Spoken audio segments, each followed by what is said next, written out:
Hello student, তোমরা যারা ক্যালকাটা ইউনিভার্সিটির আন্ডারে সেমিস্টার 4 এর ছাত্রছাত্রী আছো এবং তোমাদের রাষ্ট্রবিজ্ঞান সাবজেক্টে অনার্স আছে, তোমাদের জন্য আজকের ক্লাসটা খুবই গুরুত্বপূর্ণ। আজকের ক্লাসে তোমাদের একটি গুরুত্বপূর্ণ 10 নম্বরের প্রশ্নের উত্তর নিয়ে আলোচনা করব। প্রশ্নটা আছে, আন্তর্জাতিক রাজনীতিতে প্যালেস্টাইন সংক্রান্ত প্রশ্নগুলির তাৎপর্য সংক্ষেপে আলোচনা করো। এটা তোমাদের সিসি 9 পেপার থেকে থাকছে এই প্রশ্নটা। চলো অ্যান্সারটা তোমরা দেখে নাও। কি বলা হচ্ছে, আজ পর্যন্ত পশ্চিম এশিয়ায় যত অন্তরাষ্ট্রীয় বা অন্তরাষ্ট্র বিরোধ হয়েছে তার মধ্যে সর্বাপেক্ষা উল্লেখযোগ্য হলো প্যালেস্টাইন ভূখণ্ডকে কেন্দ্র করে আরব ইসরায়েলের বিরোধ। এই বিরোধের একদিকে রয়েছে ইসরায়েল, এর সঙ্গে প্রতিবেশী আরব রাষ্ট্রগুলির ভূখণ্ড কেন্দ্রিক বিরোধ। অন্যদিকে রয়েছে আরব তথা প্যালেস্টানীয় জাতীয়তাবাদের সঙ্গে ইসরায়েলি জাতীয়তাবাদের বিরোধ। তারপরে কি বলা হচ্ছে দেখো, ইসরায়েল ইসরায়েল একটি ইহুদি রাষ্ট্র। জন্মের প্রথম থেকেই এই রাষ্ট্রটির সঙ্গে প্রতিবেশী আরব রাষ্ট্র ও জনগণের একটা বৈরী ভাব চলেছে। ঐতিহাসিকদের মতে খ্রিস্ট জন্মের আগে থেকে ইহুদিরা প্যালেস্টাইনে বসবাস করত।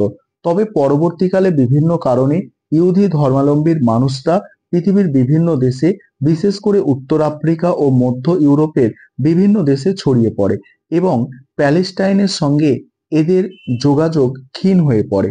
19 শতকের শেষের দিকে পূর্ব ও মধ্য ইউরোপের বিভিন্ন রাষ্ট্রে বসবাসকারী ইহুদি সম্প্রদায়ের মধ্যে জাতীয়তাবাদী চেতনা জাগ্রত হলে তারা তারা দেখো জিওনিস্ট মুভমেন্ট নামক এক আন্দোলনের সূত্রপাত ঘটায়। লক্ষ্য ছিল পৃথিবীর বিভিন্ন অংশে বসবাসকারী ইহুদি প্যালেস্টাইন ভূখণ্ডের পুনর্বাসন। প্রথম বিশ্বযুদ্ধ চলাকালে ব্রিটিশ সরকার একটি ঘোষণার মাধ্যমে প্যালেস্টাইন ইহুদি রাষ্ট্র স্থাপনের দাবিকে সমর্থন জানালে জিওনিস্ট আন্দোলন জোরদার হয়। পরের পাঠ আলোচনা করব, তার আগে একটা বিষয় বলার আছে। তোমরা যারা পরবর্তী সেমিস্টার এর জন্য অনলাইন কোচিং ক্লাসে অ্যাডমিশন নিতে চাও, তোমরা এই নম্বরে যোগাযোগ করতে পারো, 9123 এই নম্বরে তোমরা যোগাযোগ করে আমাদের অনলাইন কোচিং ক্লাসে অ্যাডমিশন নিতে পারো।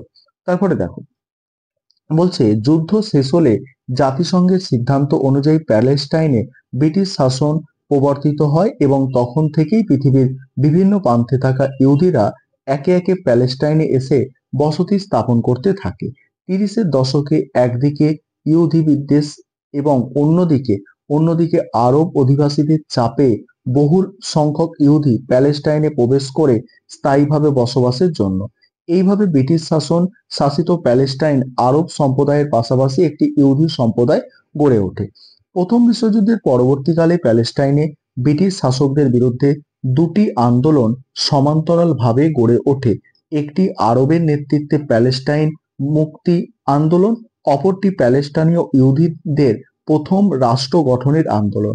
দুটি আন্দোলনই ব্রিটিশ সাম্রাজ্যবাদ বিরোধী হলেও এদের লক্ষ্য ছিল পরস্পর বিরোধী। ইহুদিদের দাবি মানতে গেলে প্যালেস্টাইনকে দ্বিখণ্ডিত করতে হবে। আবার আবার আরব জাতীয়তাবাদীদের মনোপুত নয়। দ্বিতীয় বিশ্বযুদ্ধের পর আরব ইসরায়েলের সংঘর্ষ চূড়ান্ত পর্যায়ে পৌঁছে যায়।